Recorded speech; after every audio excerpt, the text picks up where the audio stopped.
Hey, hey, hey, hey. Welcome back, welcome back, welcome back.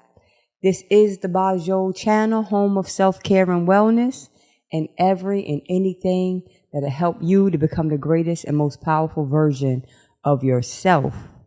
Thank you so much for joining us today. We're actually going to continue where we had picked up, where we left off last time, and we were talking about we was talking about self-care as it relates to your voice and the importance of establishing your voice.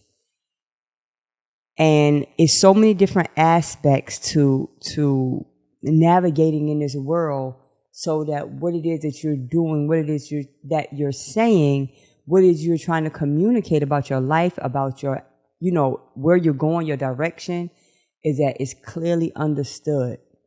And having a voice is so important, and establishing that, of course, is a part of that self-care journey.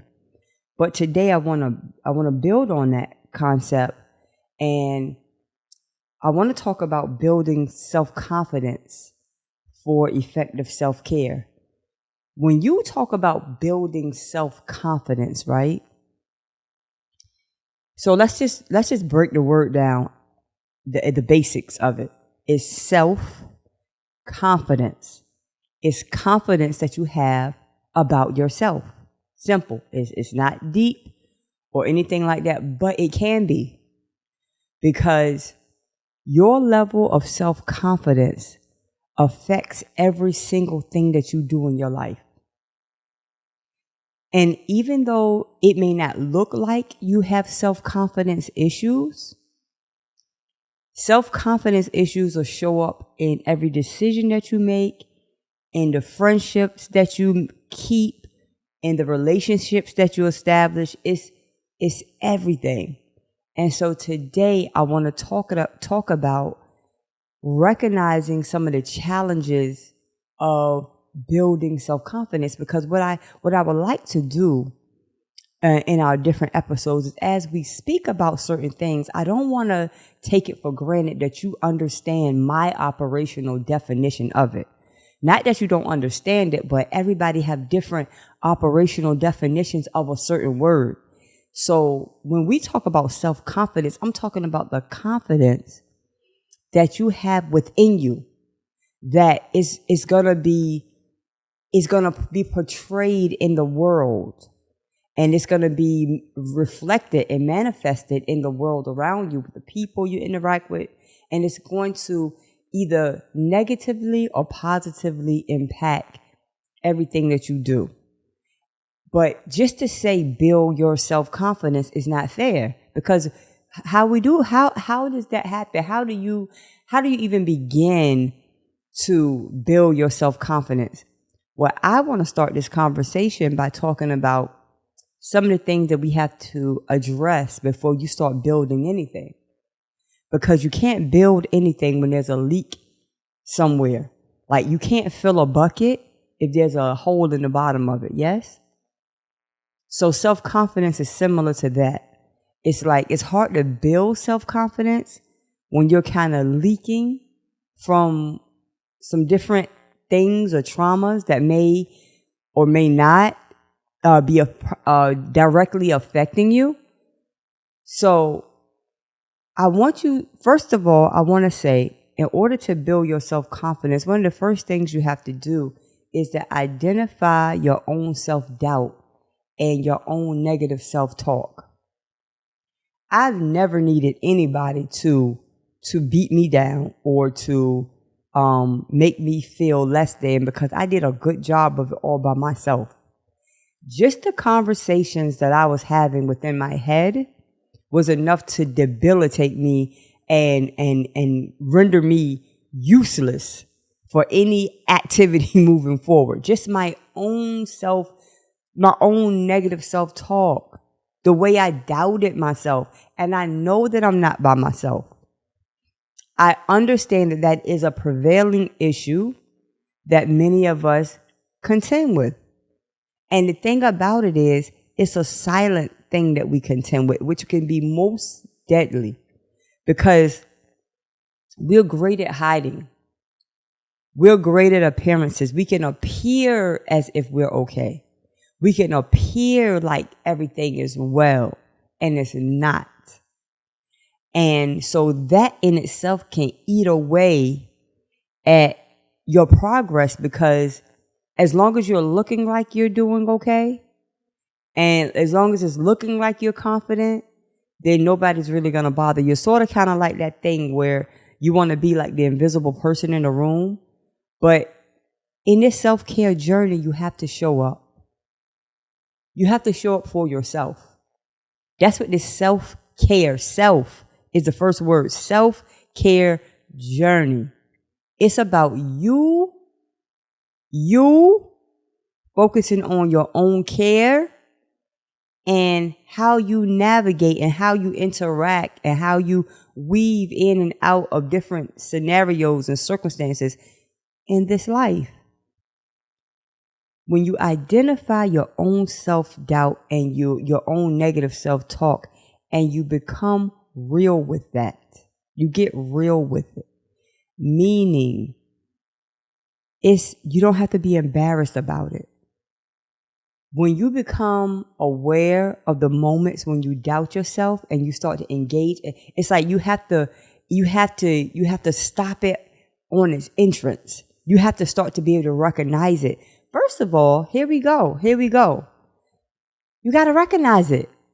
Sometimes some people have so much self-doubt and negative self-talk, you don't even realize that it's there, which it can be even more insidious.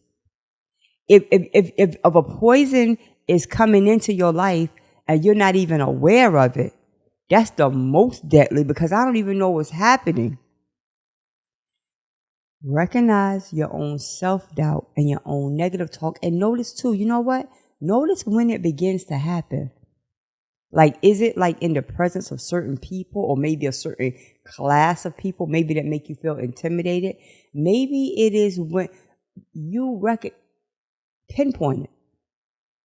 Pinpoint when you start to behave and that trigger goes off in your head, and you start condemning yourself, and you can't do this. Like, I don't even know who you think you are. Like, you're not good enough to be here. And listen, if I tell you all my self-doubt, my God, oh my God, ooh, I have to literally go in third person and say, Delcy, chill.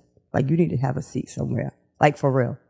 Because if you don't deal with yourself in that way, you set yourself up for failure. You got to pay attention to the thoughts when they arise and face the challenge. It could be maybe when you're by yourself, when nobody else is around. It could be when you start to get around a lot of people. It could be whenever yours is, identify it and start to replace it with positive self-talk. Like, for me, because my life and everything that I do is centered around the Bible, the Word of God. And for years I have studied and I have read and I have digested and I have chewed on what the Bible says about me. And so certain things that happen to me, I always come back with either a positive verse in the Bible that is telling me who I am. Like, I know that no weapon formed against me is going to prosper. I know that I am the head and not the tail. I'm above and I'm not beneath. You know what I mean? I know that goodness and mercy is going to follow me all the days of my life. Like, I come back, and even if it's not necessarily a verse from the Bible, I know that I am powerful. I am strong. I can do this. You know what I mean? One of my favorite mottos for myself that I kind of do for me is let's go. Let's go. That's my conversation that I have with myself when I'm feeling self-doubt or I'm feeling like negative talk starting to arise within my mind. I say, let's go, D. Let's go. Let's go. We doing it. It's happening. It's happening. That's another one of my positive self-talks that I replace with the negative. It's happening. This is happening. we're moving forward. Let's go. Let's go. And I prepare my mind and I prepare everything that's around me, whether I got to start at nighttime and prepare for whatever is going to happen. And it's like you have to keep your mind saturated and focused on your goal. Like you got to be saturated in this positive, cause nothing, you cannot remove the negative and leave it open. You know what I mean? What happens to an empty space? It's gonna fill. That's just the law of gravity. It fills. That empty space somehow is gonna always fill up. You ever notice when you clear off your dresser, or if you clean out your closet, or if you clean out your whatever, little by little it just starts filling up again. It's like something just pulls, like it's just empty, and it's going to get, And the same with our mind. You empty it out with the negative the self-talk and the doubt. And you have to replace it with something positive, like I am strong. I can do this. I will go. I will win. I will succeed. A setback is not failure. A setback is an opportunity for me to grow. A setback is an opportunity for me to learn how to navigate next time even better. You know what I mean? Like, you got to learn how to spin the narrative that's going on in your head. See, it's certain things, right, that we're in control of. It's certain things that we're in control of, and it's certain things that we're not. Those things that you're in control of, handle that. Don't worry about what you're not control. A lot of stuff I can't control. I can't control what somebody else do. I can't control what happens in the weather. I can't control what happens. A whole lot of things I don't control. But that thing that we can control, which is what's going on in our minds and the thoughts that pervade us, I'm controlling that. I can, and I will, and I know that I can. You know what I mean? The reason it's so important for you to do that is because you may not always have a cheerleader that helps you. Like some people say, oh, maybe if I just had somebody that could help me, that could work through with me, da-da-da-da. You may not have somebody that can help you. Sometimes it's nice. It's nice if you could come and get that cheerleader to say, go D, go D. But sometimes people going through their own stuff. They don't have time to always cheerlead you. They're dealing with their own inner conflict, their own inner negative self-doubt that they may be having and they're dealing with. That's why, having friends and having confidants is great and is necessary. We're social beings. It's a part of our makeup, our DNA. However, there's a lot of parts in life where you have to do it for yourself. You have to be the one to do it for yourself. And to me, this is the foundation. This is the substratum of self-confidence. You got to be able to patch up that hole, right? You got to patch up that hole that's leaking. And here's the thing. At one part, you try to identify where's that leaking coming from, right? Whether it's from trauma, whether it's from childhood, whether it's from past relationships, whether it's just from whatever it's from, we identify what it's from. Okay, we got it. But after a while, it doesn't even matter where it's from. Patch up the hole. When you're driving on a road and you realize that you have a flat tire and you hear the whoop, whoop, whoop, when you're driving, whoop, whoop, whoop, whoop, you notice something like, oh my God, got a flat tire, right? The first thing is like, well, how did that happen? You're like, how was that happen? What? Let me tell you this. I remember once I was driving on Atlantic Avenue. I will not forget this. I was driving on Atlantic Avenue. And as I was riding on Atlantic Avenue, I saw 3, 4, 5, maybe cars to the side with flat tires with their hazard lights on. You know what I mean? And I was like, oh my God. I was driving like, what happened? And it was a few minutes later, it's like, whoop, whoop, my car, whoop, whoop, 2 flat tires at one time. For whatever reason, it was something on the road that was sticking up from the ground. And I guess they weren't aware of it or whatever the case may be. But I was like, oh my God. I had 2 flat tires. I could not believe it.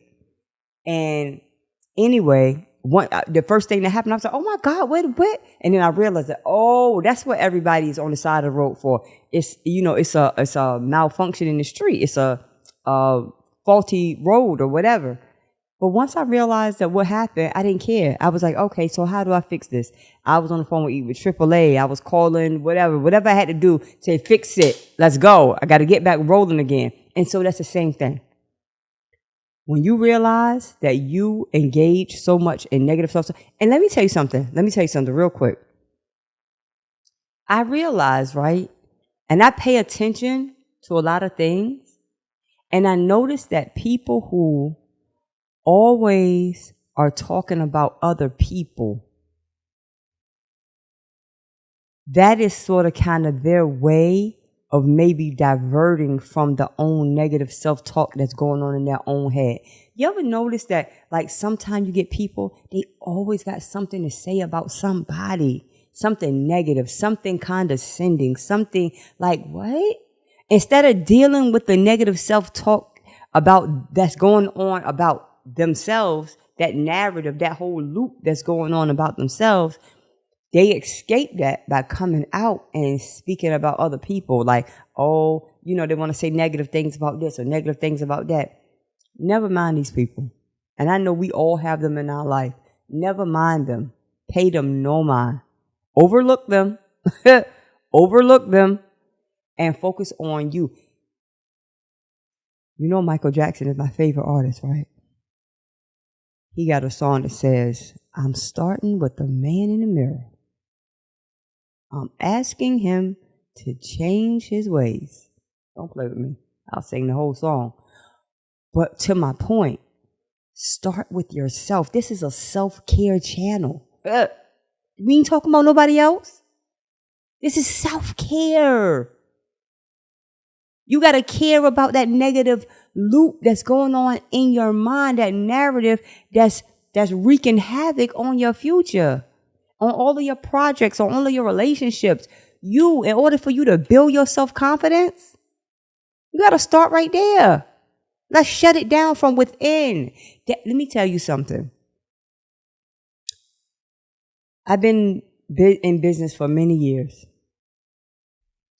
And one of the things that I've learned early on in business is that you got to start from the infrastructure. You got to start within the business. Don't worry about what the competitors are doing right now. You pay attention to that as well.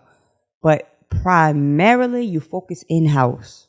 You focus on what's going on in your business. Right? Because once you get what's going on inside working strong, then you pay attention to the things that's going on outside that might can infiltrate what's going on inside, right? That's that business model. You got to do that pest and you got to do that SWOT analysis on your business. But I'm gonna challenge you to do that on yourself. What's going on inside that's making you feel like you're not good enough and that you're not worthy? Handle that. See, if we pay attention to ourselves and the things that's going on within us, you don't even have time for the drama, for no foolishness. You don't. I promise you. If you commit to yourself, commit to you. You can never regret, right? Committing to yourself. I promise you. I've committed to a lot of things in my life and I've regretted, and I wished I had not have committed to some things and some people, and I regretted it. But one thing I've never regretted is committing to me. Never. Never. Build your self-confidence by by addressing your own self-doubt and your own negative self-talk. Replace that with positive words about yourself. If you want to create some words, if you want to look at positive quotes, if you do it like I do, I go to the word of God, honey. Because if he done said it, it's a done deal. I just got to catch up with what he said about me. That's it. Once he said it, I can't even refute it. Whatever he says is never going to come back to him void. It's going to do that which he sent it to do. So if he said, I'm good, I'm good. If he said, I can, I can. If he said, I am, I am. I am grateful today. Thank you so much for joining us today for this self-confidence building segment. It's so important. It's something you work on every single day. You see how I can never I don't think I'm ever going to run out of things to talk about on this channel. I really don't. Because self-care is so, wow. Even as I talk, it's like more things has come to my mind about just things to address. I mean, we haven't even started talking about relationships, and we haven't even started talking about, oh my God, it's so much. I'm excited. I'm privileged, and I'm honored to be here, to be able to share these life jewels and nuggets that help us to be that better version, that, you know what I mean? And sometimes we may say some things, or you may hear something that might step on your toes, but if you're a person that's dedicated to change and you want to be better, so what? So what? It hurt, like, handle that and keep it pushing. That's it. We're here to get better, not to be entertained. I'm not an entertainer, not at all. Never. That's one thing I never thought I was an entertainer. But I do know how to share. I know how to convey a message very well. And I'm grateful that you're here to be a part of this audience, this conversation. And so thank you so much again for joining us. This is the Bojoul channel, the home of self-care, beauty, and anything that'll help you to become the dopest, flyest, the most illest version of yourself. Thank you again, and please do believe and remember that self-care is the best care. Later.